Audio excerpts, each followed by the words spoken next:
right, we're just we're on our way to BBC Radio Lancashire studios to see our friends again. Bless them.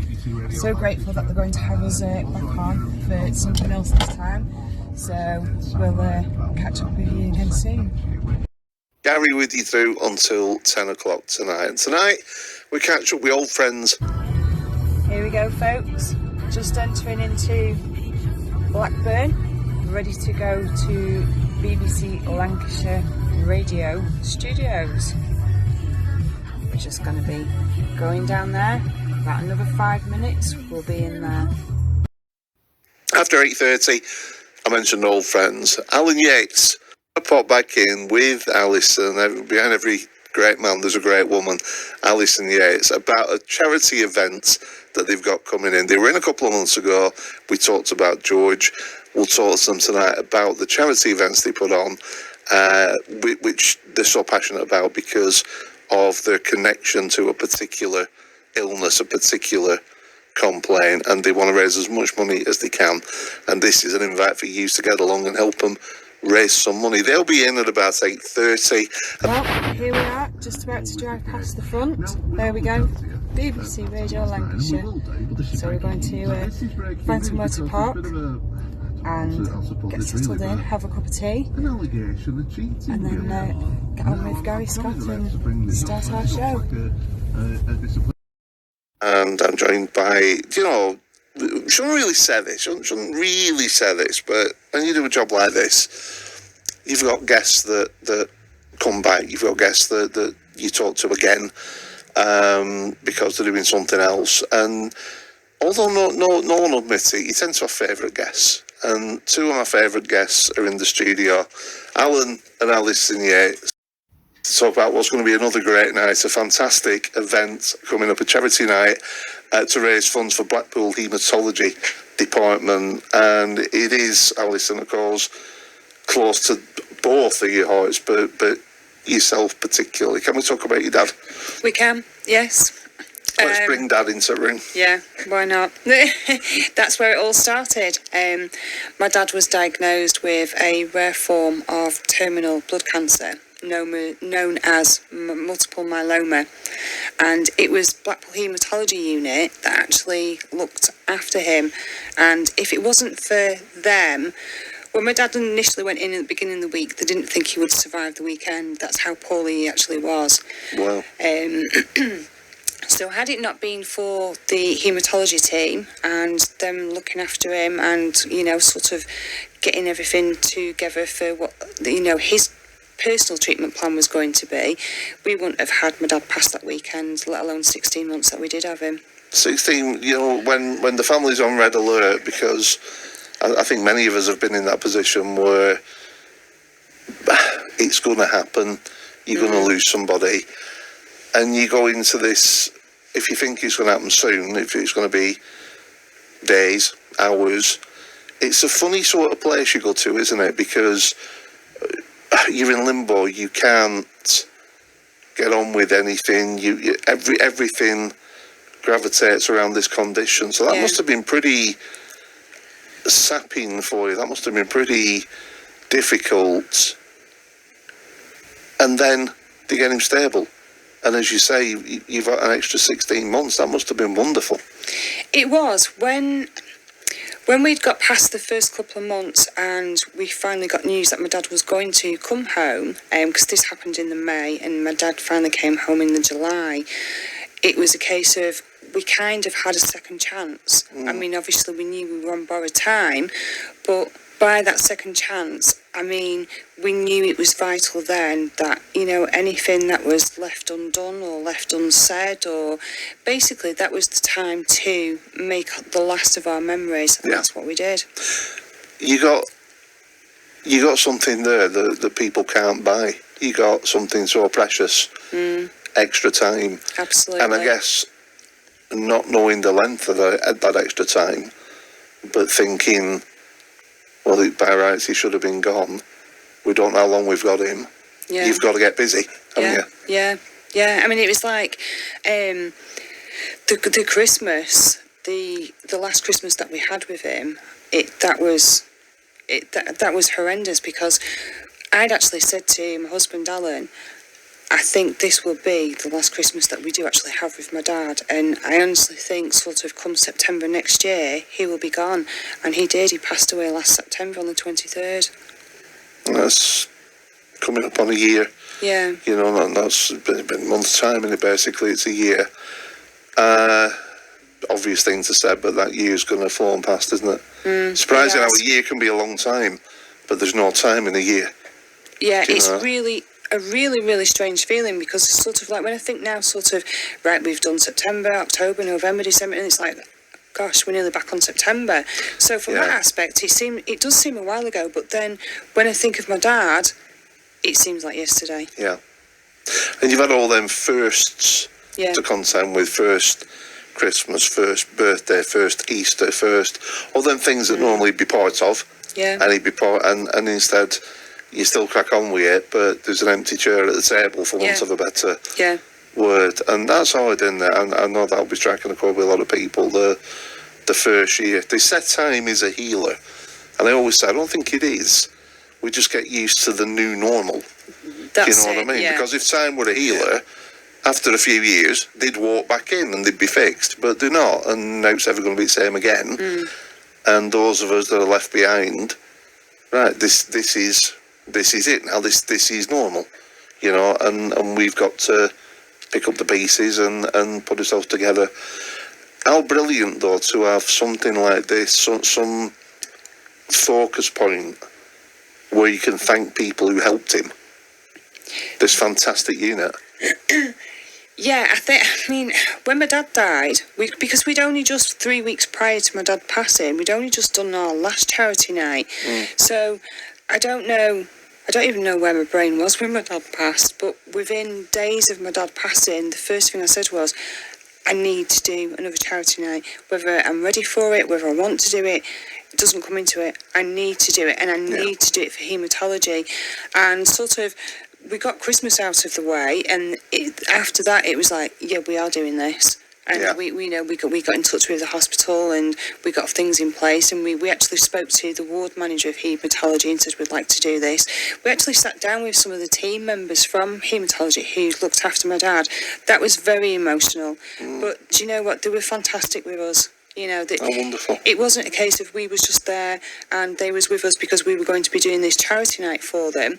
They were there for us as people. Take away the fact what we were doing for them. They were there for us. The vast majority of people in the NHS, I know there's been various headlines about the NHS this week, and there's been certain things that have come to that have come to light. Not here to talk about them, and I make no comment on those issues. But the vast majority of the people who work in the NHS are fantastic, and we'd be really lost without them, wouldn't we?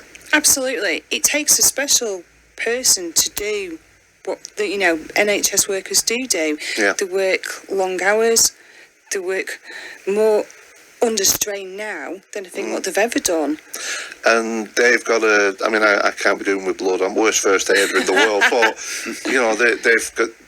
They see sights, and they've got to keep the calm, and they have that wonderful, whatever's going on, they're unflappable, aren't they? It's just incredible, and you feel like you're in really good hands, and they're going to make everything all right. And some battles, sadly, they can't win, but it's not for one to try in. So you're wanting to raise money because the unit wants a blood gas machine, which is £20,000 worth. That's correct. Basically, yes. that sounds a lot, doesn't it? But when you say it quick, and on the website, AlanYatesMusic.co.uk, by the way, AlanYatesMusic.co.uk, it says, by having this piece of equipment in the department, the unit will receive immediate results instead of having to send away or go to a different department, resulting in quicker treatment for patients, preventing delay in patient care, and medical staff being able to provide treatment plans more efficiently. That's got to help, especially given the pressures that you mentioned, that these people are working under intense pressures. Surely every second saved can only be good, can't it? Absolutely. I mean, by having this machine, it will make a massive difference to both the staff who are pushed for time. There's only so many of them, and they are completely outweighed by the patients that they see. They don't just cover Blackpool Victoria Hospital, it's Blackpool, Fylde, Wyre, then you're talking the whole of Lancashire. Yeah. We're talking the whole of Cumbria, and then we're going into Manchester area as well, because they cover Bolton. That is an awful lot of people to look after. A lot of people to look after, and a lot of demands as well. So basically, we want your money. Alison and Alan want your money to make this happen. And let's put that right on table. This is about money. They want your money, but in return for your money, they're going to give you something fantastic. So let's talk about the event. Let's talk about what's going to be a fantastic night. If they're pony up the door, what are you giving them? We are doing a charity night where Alan and I and some friends, two friends who are also, as we were talking before about the Banjo Ukulele Society, these are the same people. Basically, they're like family to us. And we're getting together for one night only to come together as a band. So all different instruments, not banjo, uke. Okay, right. So versatility. I like this. This is good. We've got Joel on the drums. We've got Callum doing bass, and Alan's going to be doing guitar, and we're going to be singing, and we're actually covering songs from the 50s, 60s and the 70s. Oh, so it's a proper night, if you like, your 70s and 60s. Proper entertainment people night. forget about 50s as well, and people always go, we have a programme called Unforgettable. Gerald Jackson presents it on a Sunday afternoon, and he plays some music, from the 50s, and younger people, 50s, and then you play a track from the 50s and they know it because these songs have been covered again and again by different artists and what have you. So they end up, I like that, but they don't know that actually that's a song from the 50s, if you're going to be like that about it.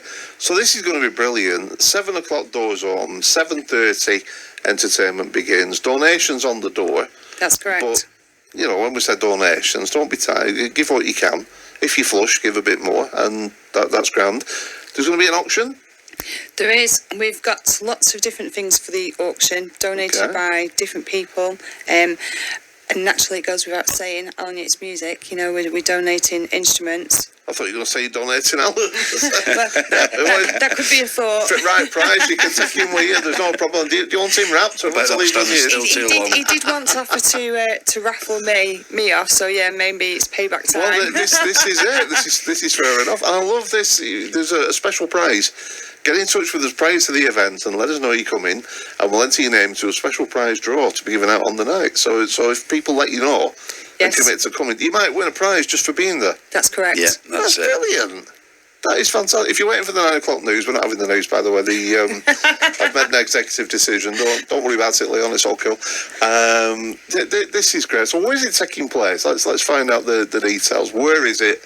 When is it? How do people get there? It is at the Ashley Club in Thornton Cleveland, which is Victoria Road East. It's brilliant. I've got a postcode here as well, FY5 5HQ. And it's Saturday the 2nd of September, so it's the weekend after this one, isn't it? After the bank holiday. It's going to be fantastic. And why should people come along? Why should people come and support this event? Besides the obvious of it's not particularly us that they're supporting. At the end of the day, it's Blackpool Haematology Unit. Well, that's what I was thinking, because from with my selfish head on, I'd like to think if I needed some blood work, if I needed whatever this machine does, if I needed testing for that, I'd like to think I would have access to it. I'd like to think that it'd be there for me. Yeah. And, people argue about the NHS and funding. Again, that's not for tonight, that's for another time. But all we can do is make sure that we try and help the NHS to help us. And, absolutely. And by coming along, you'll have a great night, you'll have a lot of laughs, you might win a prize just for being there, which is brilliant. But whatever you put in that bucket is going to take the haematology department closer to that goal. And you might even, in a funny way, be helping yourself with one of your family who happens to need this particular... Nobody knows what's around the corner. We don't, do we? This is and I think the other side of what Alison was touching on before, saying about a dad having an extra 16 months, this machine would hopefully give more people that extra time, because, I mean, there's a quicker turnaround rather than waiting maybe days or a week or more to get results back. They've got the actual machine on hand to do it there and then in that particular department, then sending it off to another department or even another hospital. And surely the faster they get the results, the faster they can start work. Once you know what it is, you can start working on it. And the earlier you treat something or you're able to intervene, surely that can only be a good thing, can't it? Yeah, exactly. Yeah, I mean, it's like, I mean, obviously, from our own point of view, for haematology, the use of their department, for us, it was with my dad having blood cancer, but they treat so many different things within that department. But just from my dad's own point of view, the slightest cut, we had to be so careful it didn't get infected. Of course. Now, for somebody like my dad, and if he was there and they had this unit, it would be a case of, if he'd got an infection, then he would need an immediate treatment. Having this blood gas machine there on site in their own department, that means my dad could have had quicker access to whether it would be needing to be antibiotics or blood transfusion or... Yeah, at the time when time is vital. Exactly.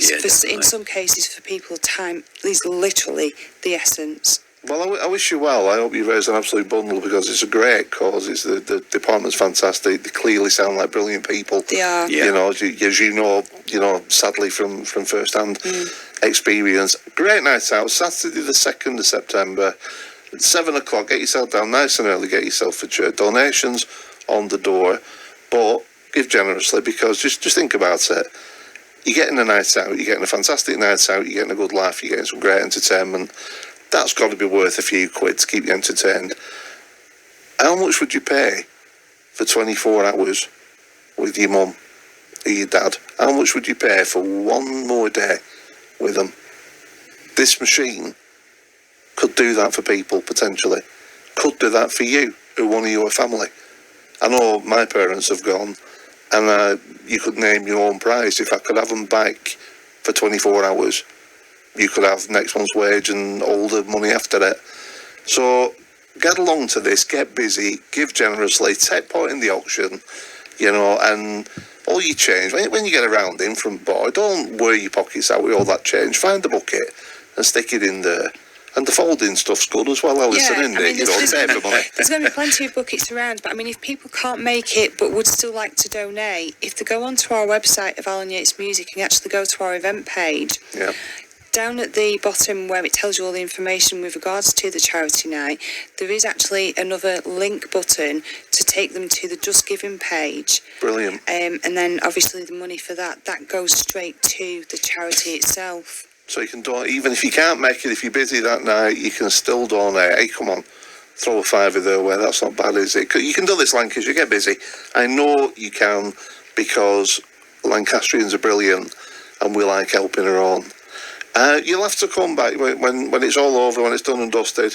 You'll have to come back and have a chat with us and tell us definitely how it went. That'd be lovely, thank you. That's if you don't auction each other off. Well, I mean, you might come as a perfect right money, I don't know. You know what I mean? So it's the Ashley Club. It's Victoria Road East, Thornton Cleveley's, FY55HQ. You get all the details, everything you need on AlanYatesMusic.co.uk. You can find out about Alan and Alison as well. But if you go to the events page, you're going to find it's a charity night. Help them help others and help get towards that target at £20,000. It's been lovely to see you both again. Do come back. Thank you so much for having us. Another natter. It's BBC Radio Lancashire. It's 9:05. Well, here we are, folks, back in Blackpool after our interview on BBC Radio Lancashire with Gary Scott over our charity night. We hope you enjoyed it if you tuned in. Please get behind us and help us support Blackpool Victoria Hospital Haematology Department. It is so important for them to get this blood gas machine, and £20,000, I'm sure if the whole of Lancashire, Cumbria and Bolton area support them as they support people from that area, I'm sure we can do it between us. See you soon.